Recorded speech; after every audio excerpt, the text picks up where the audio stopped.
Hello, I'm Richard Gisbert, and you're watching a special edition of The Listening Post. With a news story as big, as divisive as the Israel-Palestine conflict, battles are fought not just on the ground with conventional weaponry, but also in the news media for hearts, minds, and political support. Israel's attacks on the Gaza Strip began July 8th. In all, more than 2,200 Palestinians were killed, most of them civilians, compared to 70 Israelis, the vast majority of them soldiers.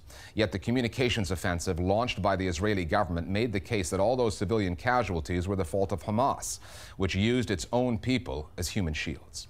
Throughout the conflict, there were many who argued international news outlets gave Israeli spokespeople free rein to set the narrative. For their part, pro-Israelis accused the Western media of defaulting to a misplaced David versus Goliath narrative, demonizing Israel by dwelling on the casualties in Gaza while willfully underreporting Palestinian missile launches aimed at Israeli civilians. However, in the digital age, mainstream news outlets have had their versions of the story challenged online. There was social media back in 2008 when the last Gaza war began, but nothing on the scale that we saw during this latest conflict. And the reporters who were tweeting from inside the war zone have had an effect on the way the story's been reported around the world. Later in this program, some alternative sources of news out there that report different sides of this story, plus a close-up look at the only Palestinian journalist in Gaza working for a newspaper in Israel. But first, a look back at the coverage of the latest, most destructive and deadliest Israeli offensive on Gaza. Most of the faces the world saw during the coverage of the Gaza war were Palestinian. The Israeli face of the story was Mark Regev, who speaks for the Netanyahu government. Regev gave dozens of interviews presenting the Israeli position. There was this unprovoked attack. He is skilled at his job, better on this evidence than most of the journalists who interview him. Usually it starts with... It's not yet clear to us exactly what happened. A series of sort of dodges and steps that are taken to either deny something that has very clearly happened or create ambiguity where none really exists about the events. Once you are making presumptions based on information that you have or have not, or what you're suggesting that information you have. We don't know that for a fact. And we saw that with the case of the UN school. The first answer from the Israeli spokespeople was, we don't target UNRWA schools. The next answer was, well, it could have been a Palestinian shell that hit the school. Now, I don't know if it was Palestinian ordnance or Israeli ordnance. Then the next answer is, well, there might have been Palestinian militants in the area. In UN schools in Gaza, they were storing munitions, they were storing rockets that are fired at our people. Then it becomes, well, our shell hit the school, but we're not responsible for the injuries that are there. Because we don't target UN facilities. It's a strategy that unfortunately is accepted by many news anchors and interviewers who fail to truly press these spokespeople the way that they must. All right, you're not answering the question, but I'll accept that you're not going to answer it. They're given free pass on all of these issues. I think the best interview I ever seen was on an English channel, Channel 4, where Jon Snow interviewed Regev, and simply he pressured him on every aspect. You have factored in that you will kill children and women. And I think it's watched by millions of people, and there's a reason for that. Whether you are in fact targeting people and committing a war crime thereby. Because this is an interview that we will never see in America. On the one hand, I think Israel is getting its point across better than ever before. But on the other hand, the world loves an underdog, and Hamas seems to know that and is playing up the weak people of Gaza, the people who are being oppressed by Hamas and also are being struck by Israeli airstrikes in Gaza because Hamas is shooting out civilian populations. And that last bit, Hamas shooting out civilian populations, is Israel's message. The Middle East is rich in religious history, its contemporary story riven by mythology, and modern-day myths are propagated through the news media. The myth makers have been hard at work over Gaza, and the journalists they tell their fables to can be unwitting accomplices to the twisting of the truth.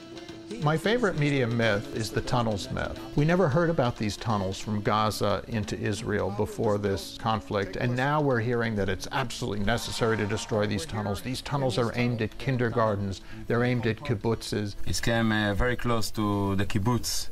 Well, it may be that they're aimed at kibbutzes and at kindergartens, but if you look at the record, Hamas has used these tunnels to attack Israeli soldiers in Israel, and it's a red herring.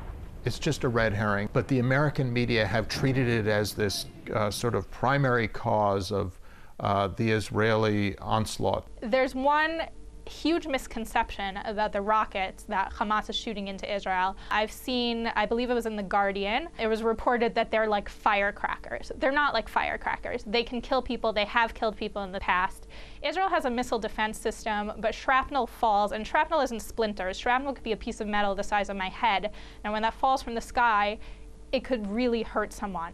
And I think that people are completely disregarding the fact that Hamas is shooting deadly projectiles into a civilian population. There's really been a massive failure of the broader media establishment on this issue of human shields. The Israelis are using a definition of human shields which is largely unheard of in the rest of the world. Because Hamas is using women and children as human shields. Where militants simply operating in civilian areas are using human shields just by virtue of operating there. That's not what human shields are. In fact, under international law, human shields are compelling civilians or civilian targets to forcibly co-locate with military targets. But this is not what's going on. Journalists, unfortunately, in the discourse on this issue, have adopted this Israeli version of the term without any critical assessment. In the age of social media, citizen journalists supplement mainstream media coverage of major stories and challenge dominant narratives. The images and reports Palestinians filed on this war often belied the official line from Israel that is so often adopted in other capitals, including Washington, and they exposed journalistic shortcomings or bias. In the case of NBC News, freelance media watchdogs in the blogosphere besieged the network over who it assigned to cover Gaza. On July 16th, correspondent Ayman Mohyeldin, an Arab American, filed hard-hitting reports on the deaths of 4 Palestinian boys on a beach. He was pulled off the story. NBC said it made the move for security reasons, an explanation that would have been easier to defend had the network not immediately replaced Mohyeldin with another correspondent who does not have an Arab background. Richard, good morning to you. One of the great interior narratives of this story was the fact that Ayman Mohyeldin, who's an Egyptian American, a person for whom Palestinians are not foreigners, he understands them as people. Ayman Mohyeldin was ripped out of Gaza by NBC, and there was an uproar against it. Ayman Mohyeldin was pulled out of Gaza because he was viewed as showing sympathy towards the Palestinian victim. That was a turning point in the media where social media protested. MSNBC was forced to bring him back, but that shows you a fragment of how national media is dealing with this issue. And NBC is owned by Comcast. Comcast's chairman and chief executive are Zionists. These issues were suddenly being debated. And because of the censorship and muzzling of Ayman Mohyeldin. And it's just a wonderful story because he was put back in Gaza after this protest. And we didn't see him on NBC Nightly News very often, but he was on social media all the time. He was tweeting, he was sending out Instagrams, stories that were just so compelling. For Americans who sympathize with Palestinians, the return of Mohyeldin to Gaza, July 20th, was a small victory. But what happened to Rula Jibril the next day was a clear setback. A paid contributor on NBC's 24-hour outlet, MSNBC, which is considered liberal in the U.S., Jibril dared to criticize the channel and other U.S. media for a pro-Israel bias. Because of all of us in the media, we're ridiculous. We are disgustingly biased when it comes to this issue. Jibril says she is no longer welcome on MSNBC's air.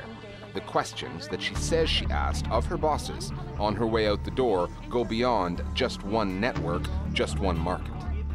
The same questions can be put in varying degrees to media outlets the world over. One of them was, if we liberal media are not willing to challenge the Israeli narrative, then who? And if it's not this moment in history, where there's thousands of people who've been killed, injured in Gaza, with this huge human catastrophe that's created in Gaza, then when? It's part of what we do here at The Listening Post. We monitor alternative news sources that offer something different to what you will generally see, hear, or read when you focus in on the mainstream news media. Looking to sort fact from fiction on the Palestine-Israel story, myth from reality, there are some smart, independent voices who can help. Some represent the Palestinian side of the story from abroad. Others are Israeli or Jewish voices from outside Israel who try to counter the dominant narrative back home. There are also those who are finding innovative ways to contextualize what's happening now through infographics and animation. The mediascape on this story has never been more varied. Here's a look at some of the more interesting players. The Electronic Intifada is a news publication. We do original reporting and analysis just like any other news organization. The motivation is to include voices and perspectives and reporting that just isn't getting reported in so-called mainstream media, which is scared in many cases to talk about Palestine. We were able to draw unprecedented attention to some of the comments and statements made by Israeli politicians calling for the extermination of Palestinians. This went viral like nothing before and went into global media because we reported them. The Electronic Intifada are doing an excellent job in the work they're doing. They're covering day in, day out major issues, both in terms of what's happening on the ground in Palestine and also the US discourse, but also the Western European discourse, and really challenging what the media are saying.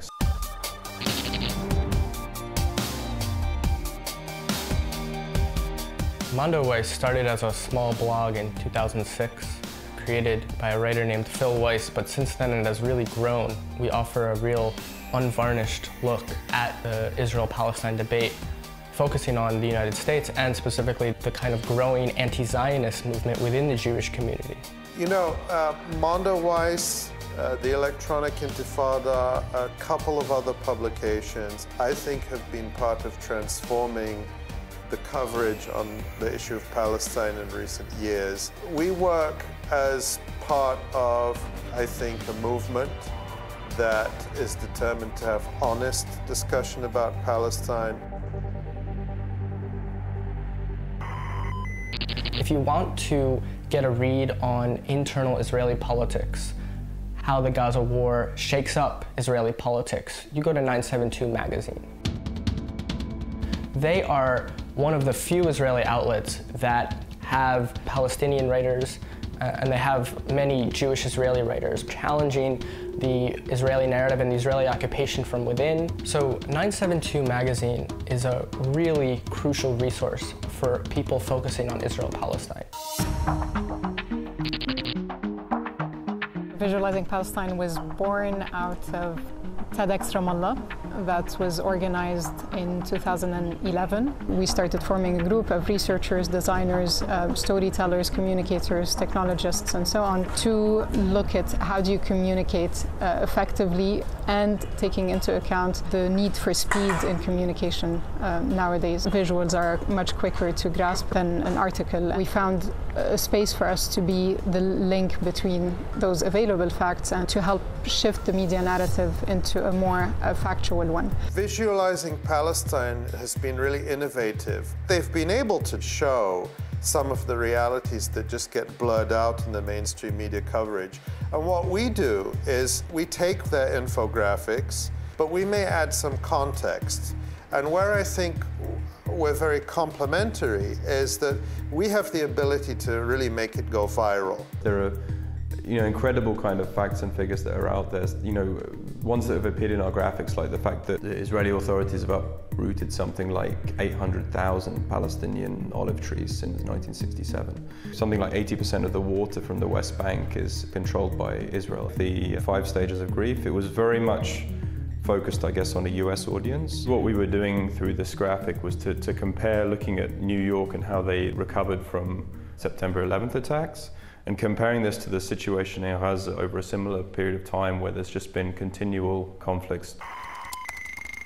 The month of sort of July, August, in a 30-day period in that time, we had more than 10 million page views. And a couple of years ago, that would have been our traffic in a year. We have a direct readership, and we get a large part of people coming to us and to our stories through social media. The beauty of this world now is that we're not reliant on people in positions of power who can filter this, who can stop it. And that's what's changed. Israel-Palestine as an issue is only going to grow in importance over the next 10 years or so. And people that are trying to figure out what exactly is going on in this region, we're the outlets that are going to provide them with what they need. Back to Gaza now, and the reporting of that story by the Palestinian journalists who live there. Contrast that with the way that most Israelis get their news on the conflict, given that, like all Israeli citizens, their journalists are prevented by Israeli law from entering the territory, unless, that is, they're embedded with military units. The two narratives could hardly be more difficult to reconcile, which makes the work of the one Palestinian journalist in Gaza reporting for a newspaper in Tel Aviv worth looking at. The Listening Post's Will Young now on the domestic coverage of the Gaza war in Israel and how Palestinian journalists try to get their story out to the rest of the world.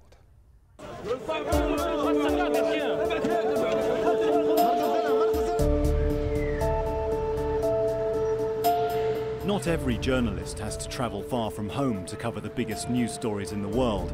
Sometimes the news comes to them. Abir Ayoub is a Palestinian whose home and beat is Gaza. Her job as a journalist is to report on life and death there to her readers on the other side of the border in Israel. I was raised up in a conflict zone. Since I was a child, I was following on what's going on TV, on newspapers, on radios. So I was inspired by what's happening on my homeland. So I decided to be a journalist, and my main focus is the Israeli media outlets. It's my mission and my part to tell people in Israel what's going on in Gaza, because people there are misled by what they see on their media. They know only what's going on in Israel. Israel's media, increasingly influenced by voices from the political right, had little airtime or column space for opposition to the Gaza war, which Israelis, according to polls, supported in overwhelming numbers. The Haaretz Daily, which publishes Ayoub's work, is rare among Israeli media outlets in that it gives room to the counter-narrative. That's much harder to find in papers like Israel Hayom, Yediot Ahronot and the Jerusalem Post, none of which had correspondents in Gaza. We're an Israeli newspaper, we're a Zionist newspaper, so we're reporting from that angle what's happening, how this war is affecting Israel. I don't think we need to apologize for that. It's a complicated situation because we are not allowed into Gaza. We have reporters on the border in Gaza. We had a reporter go into Gaza to see one of the tunnels that Hamas has built. We have reporters that chase pretty much every code red siren that goes off within the country.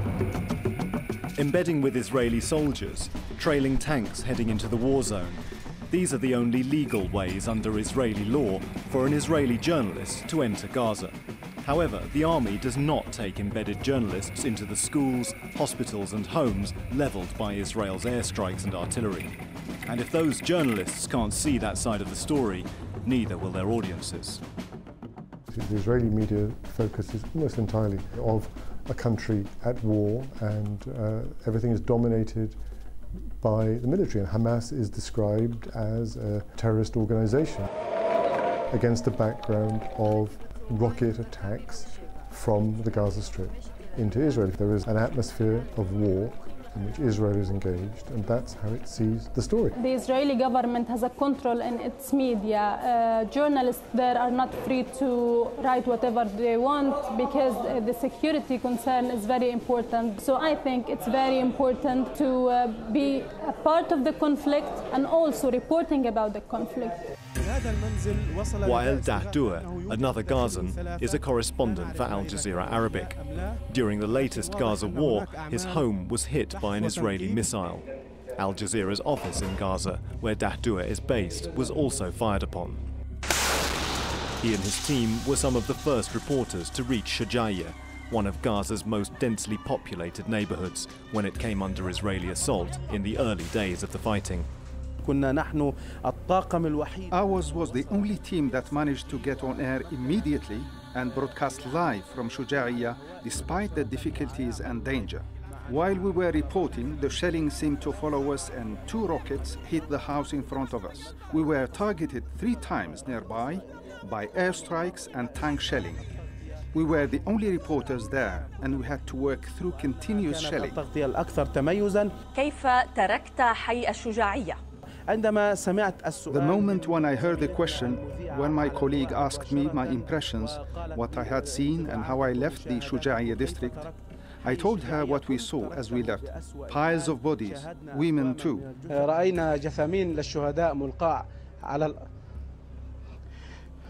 I couldn't control myself and began to cry. We have witnessed 2 wars before this. There was a lot of blood and violence. But this destruction, these horrific images of injuries and martyrs, this waterfall of blood, this we had not seen before. Journalists like to maintain a facade, one that presents them as immune to the emotions of the story. But there's something about this Gaza war that affected not only local reporters, but international journalists as well. Jon Snow anchors the news for Britain's Channel 4, a terrestrial broadcaster. In late July, after returning from Gaza, he strayed from the normal, dispassionate script, and the video found an audience, going viral. What I saw is still etched in my mind. Jon Snow's YouTube report was an extremely powerful piece of television, but he was utterly in control of his emotions. He wasn't weeping. He was very cool, very calm, and extremely articulate. In some way, we actually share some responsibility. I've seen some interviews that Jon Snow has conducted with Israeli government representatives, and I think he's totally unprofessional, and he takes a side. There are grave uncertainties about whether you are acting within the law. I disagree. Yes. Oh, yes. There's definitely a side to the foreign media which sees the Palestinians and Hamas as the underdog without focusing on the big picture. Media organizations give these reports without mentioning why Israel is bombarding Gaza and how this is a defensive war that Israel has undertaken. For anyone watching the global media, it was impossible to ignore the facts, the numbers, the Palestinian civilian casualties, children dying in the hundreds. Israel's government may have lost control of the media narrative beyond its borders, but by banning all Israelis, including journalists, from going to Gaza, it still effectively controlled much of what Israelis saw and read in their own media. We are reliant on the IDF for information. They give briefings, many times a day. Our military correspondent is writing his stories based on those briefings. We don't have independent ways to corroborate those facts about the number of terrorists killed, the number of tunnels uncovered. And with Israel's journalists relying on the army for information, the same army they've served in, Israeli audiences are not well served. Palestinians and the journalists in Gaza live in another world. Theirs is a different story. The fact that we are Palestinians covering news in Palestine and that we have family, relatives and neighbors here is a double-edged sword. It motivates us because our coverage is related to our families and neighbors when they are targeted or their homes are hit with missiles. I want to say that a Palestinian journalist can combine being a Palestinian and working in the media. I'm a Palestinian and I'm covering the Israeli-Palestinian conflict, but I'm still neutral and I'm trying to be professional as much as I can. We Palestinians here, we should learn the language and work out, by ourselves to the international media. Because we are a part of the story, we know what's going on, we have been living here for decades, and it's very important to have the Palestinian voice on the international media.